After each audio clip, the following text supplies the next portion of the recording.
we did it. We're at the very end. So congratulate yourself. It's been a lot of work. So we've gone through the ingredients, the recipes, the menus, our menu cycles, our schedule, and now we're on to our reports. So we've done our calendars, we've published them, we've got all the front of the house stuff done. So now we're going to kind of work on behind the scenes again. So we're going to go to production. When you bring up your production record for your month, it's going to be, let's try to find one that's not so full. It's going to kind of be this orangey brown color. That means you haven't touched it. So when you want to go in and work on your production records, you're just going to go ahead and click on the day that you want to work on. And you have to work on the breakfast and the lunch separately. And now we have our production record. I'm going to use this little thing over here to make my screen a little bit bigger. Now, first thing, there's a lot of columns here. And if you tried to print this out, it's a very big report. You might not need all of these reports. All these columns are listed up here. So if there's something you don't want to show up, you can take that off. So I'm going to take the start green off so you can see I do that, it goes away. The reason there's so many columns here is because another unique thing about our program, if a school district has needed something and it doesn't affect the program, David, our programmer, he'll just add it. So there's probably a lot of things on here that maybe you don't need, but somebody else did, and that's why it's here. So just know you can click on those buttons. So now you have your production record, and then this is what your plan was. And then you're going to go in and you put in your actual information over here. You can, if you wanted to take something off, you can delete it with the X. And if you needed to add something, it's just been crazy lately. So maybe, your chicken nuggets didn't come in or your broccoli doesn't come in. You can add an item here, just like you did before. You type in that information and then you drag that box. You drag it and drop it to wherever you wanted it to go.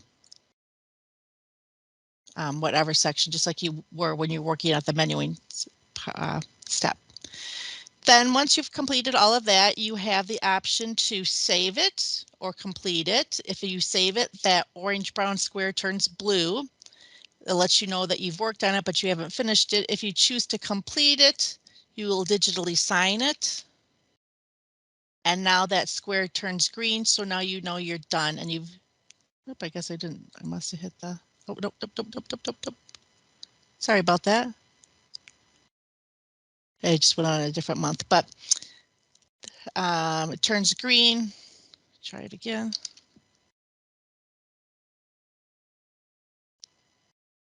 And now we know that we're done. These ones down here, I know that I've worked on, but I haven't finished them. If you, for some reason, realize like, oh, shoot, we made a big mistake, not a problem. You can go back to your thing and you're just going to delete it. All that it's going to do is going to reset it. So we're going to unlock it. And then we will delete that information that we did, but it's not going to delete that day. It's just going to level set it back to where it was at when it was the orange brown. Excuse me, and then you can go in and re-enter that information. On the production reports, you can print it out. You can export it.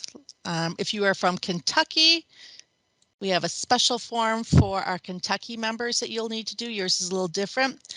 You could do your, you could print this out as a PDF or an Excel, and you could do your nutritional analysis here as well. So that is the production record. From the production record, it kind of gets exciting now. We're going to go to items to order. I think this is pretty cool, and this is another kind of unique thing with our program because of the relationship that we have with Gordon Food Service, and this has been written into the RFP. The menu planner is going to look at what you served or what you're going to serve. So if you want to replenish your stock or if you need to fill your stock for your upcoming menus. So either by past production records or your future. So we're going to go to the future and we're going to put in a date range, and I'm going to put in next week. And then it's going to go through and it's going to look at that date range I just put in, and it's going to pull everything. It's going to look at every item, every ingredient. It's going to look at my recipes. It's going to look at everything. So I need some juice. It's letting me know that I'm going to need 700 juice boxes. There's 72 in a case, so I'm going to need 9.72 cases. It's going to let me know Alfredo sauce. I got cookie dough on here, margarine, everything that went on your menu will be on here. Then from here, we can build an order. We can print a pull sheet. This Excel export and pull sheet are the same. So we can go ahead and we can print this. And what it will do is obviously the program doesn't know, well, it'd be great if it did, it doesn't know what's in your stock, but it can tell you what you're going to need. You can, you can print this off. You can use this, your staff can use this to go through. Okay, we need 10 cases of juice boxes. We have 5, so we only need to order 5, and you go through that same process, obviously. And then you go ahead and then enter those changes on here, and then you'll submit the order. When you submit the order, all it will do is dump it into your GFS cart. It will not order the items for you. So you don't have to worry about, 3 different staff members ordering 10 cases of grape juice. Now you have 30 grape juices, 30 cases or whatever. I think you know what I'm trying to say. So I think that's a pretty cool feature. And that's the items to order. From items to order, we're going to go back to the home page, which we are right now. And then here's all of our other reports. The big one right here is that 6-cent worksheet. It's the same 6-cent worksheet that you work with now. You'll just kind of put in your information. We'll put in this week here. I'll go ahead and submit it. You can do your actuals. You can do estimates. You can pick breakfast or lunch. I have my lunch on here. It just takes a minute to get all the information into a report. I gotta drag it over.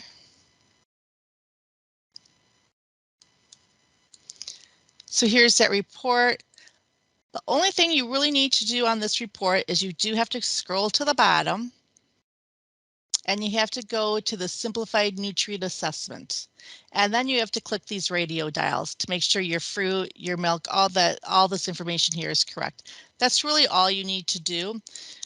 Here's all your meals. Here's if you're putting stuff in that fruit veg bar, that's where that information is going to be. And now I can look at my Monday lunch. This is what I had, my Tuesday lunch. So I mean, it's your same 6-cent worksheet. A few other reports that are on here are the week's production. It'll just go do and you can pull that production record, the same one that we did down here at production records. You can also do that up here. The cookbook, if you want to see your recipes for the week, you can go ahead and put that in. You can put any time frame in here, actually. You can have as much or as little information in there as you want.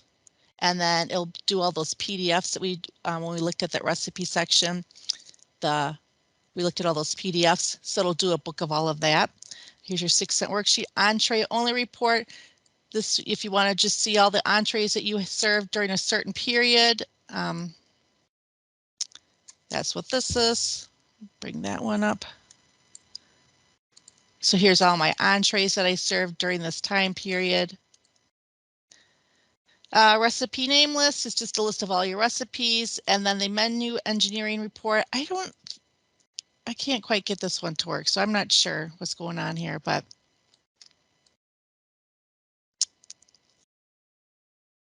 it lets you know the costs and how well your menus are working. But every time I do it, yeah, mine's always blank. Well, I have something on there. Yeah. Oh, I do have something on there today now.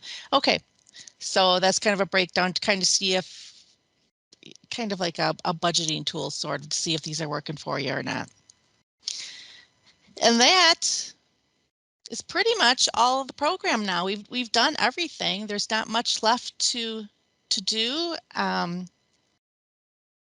We appreciate your being with us on these. It was like a 12 weeks we've been together, and appreciate your time and your enthusiasm and wanting to learn more about the menu planner program.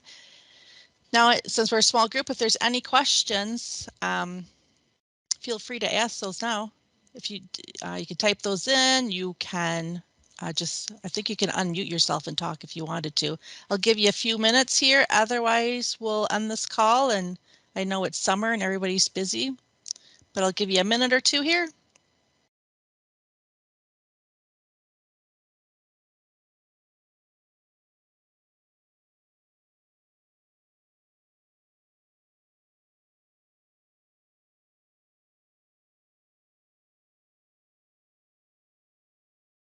And with all the other videos, the webinars and the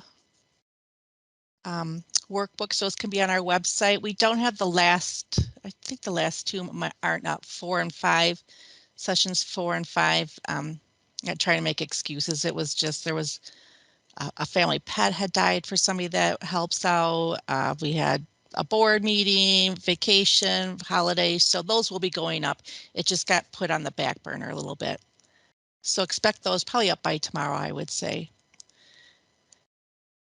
All right, well, if there are no questions, thank you very much. And I'm going to be sending out a little survey just to see how all this worked for you, so we can know how to make it better, how to make these sessions better, and how to make this menu planning program better if it has any changes that you'd like to see.